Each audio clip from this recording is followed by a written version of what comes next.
एक छोटे से गांव में एक आदमी रहता था। उसके घर के पास में एक पहाड़ था जहां पर वह रोज सुबह जाता, वहां पर थोड़ी देर उस पहाड़ पर बैठता, फिर वापस आ जाता।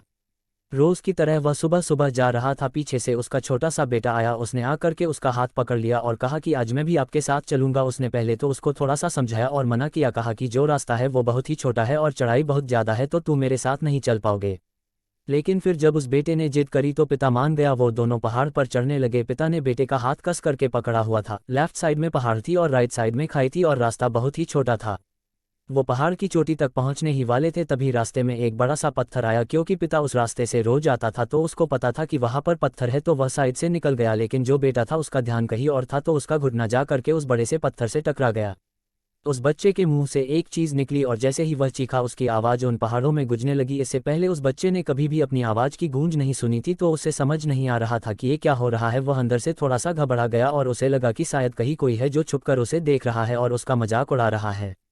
फिर उस बच्चे ने बोला, कौन हो तुम? तो जब उस बच्चे ने उस गूंज को सुना तो उसे गुस्सा आ गया। उसे लगा कि कौन है ये जो मेरा मजाक उड़ाए चला जा रहा है। फिर उसने गुस्से से कहा कि मैं तुम्हें छोड़ूंगा नहीं। और फिर जैसे ही उसने उस गूंज को सुना वह घबरा गया। उसके पिता समझ गए थे कि क्या हो रहा है।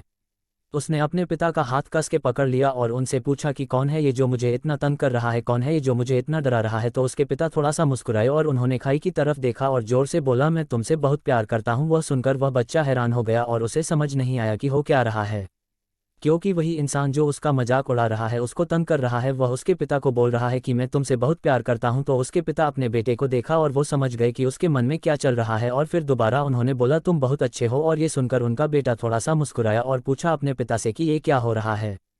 फिर उसके पिता ने अपने बेटे को समझाया, ये जो आवाज़ तुम सुन रहे हो ना, ये किसी और की नहीं है, ये तुम्हारी ही आवाज़ है जो कि पहाड़ों में गूंज रही है और तुम्हें अपनी ही आवाज़ सुनाई दे रही है। जैसे तुम बोलते हो ठीक वैसा ही तुम्हें सुनाई देता है। अगर तुम गुस्से से कुछ कहोगे तो पलट करके जो आवाज़ आएगी उसमें भी गुस्सा होगा, लेकिन अगर तुम कुछ अच्छा कहोगे तो वो आवाज़ भी अच्छी होगी। बिल्कुल इसी तरह से हमारी ज़िंदगी में भी होता है। जैसा तुम अपने मन में इस ज़िंदगी के बारे में सोचते हो, ये ज़िंदगी तुम्हारे लिए बिल्कुल वैसी ही हो जाती है। अगर तुम मन ही मन अपने आप से ये बोलते रहोगे कि मेरी ज़िंदगी तो बहुत बुरी है, तो तुम्हारी ज़िंदगी सच में बुरी हो जाएगी। और अगर तुम अपनी ज़िंदगी से प्यार करोगे तो तुम्हारी ज़िंदगी भी तुमसे प्यार करेगी।